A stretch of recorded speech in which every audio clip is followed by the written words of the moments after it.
上海地理位置那么偏，该如何布局铁路枢纽？上海东边是东海，南边是杭州湾，西边是太湖，北边是长江口，在发展铁路交通方面存在不少劣势，这使得上海对外铁路一般是走沪宁和沪杭两个通道。沪宁通道有京沪高铁、沪宁城际、沪宁沿江高铁、京沪铁路；沪杭通道有沪昆高铁、沪昆铁路。在中长期铁路网规划8纵8横高速铁路客运通道中，以上海为核心的沿江通道和沿海通道实质上都没有建成，主要是沪汉蓉、沪苏通、青沿、杭深等铁路速度太慢。以上海的位置，建设米字形高铁枢纽不太现实，扇形无指状高铁枢纽更适合上海。因为沪汉蓉铁路南京至重庆段设计时速最高只有250公里，所以上海又新修了一条沿江通道，即设计时速最低为350公里的沪渝蓉高铁。沪渝蓉高铁一方面把崇明岛纳入上海铁路网，另一方面接入沿通高铁打通沿海北上通道。新建的沪苏沪高铁同样是沿江通道的重要组成部分。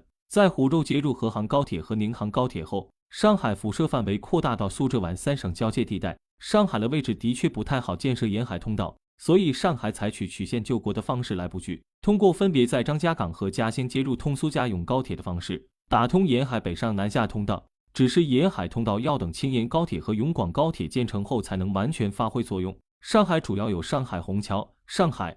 南3座主火车站，以及上海西、松江南、安亭等数座辅火车站。上海虹桥站站场规模16台30线，为上海高铁枢纽站，只停靠高铁，与虹桥机场组成上海虹桥枢纽，是上海的第一大火车站。上海站站场规模7台15线，主要停靠沪宁通道的高铁和普铁，是上海的第二大火车站。上海南站站场规模6台13线，主要停靠沪杭通道的普铁，是上海的第三大火车站。从卫星地图就能看得出，上海的火车站都集中在黄浦江以西地区，因此浦东地区市民出行非常不便。由于上海站和上海南站规模不是很大，且上海南站缺乏高铁的引入，导致超过60%的客运量都集中在上海虹桥站。为了解决上海铁路客站功能相对集中及辅站功能尚未有效发挥等问题，上海决定分别在东南北3个方位上兴建上海东站、松江南站和宝山站。上海东站位于浦东新区，站场规模为14台30线，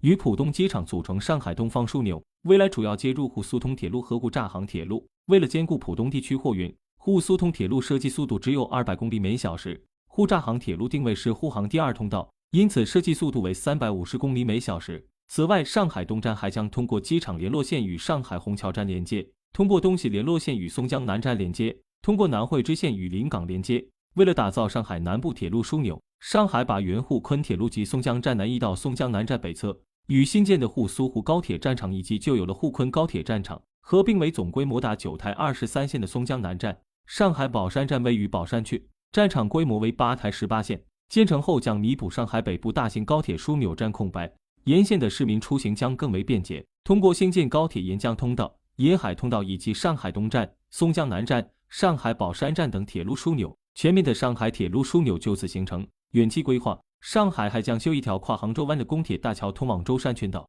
从而补上沿海通道的最后一环。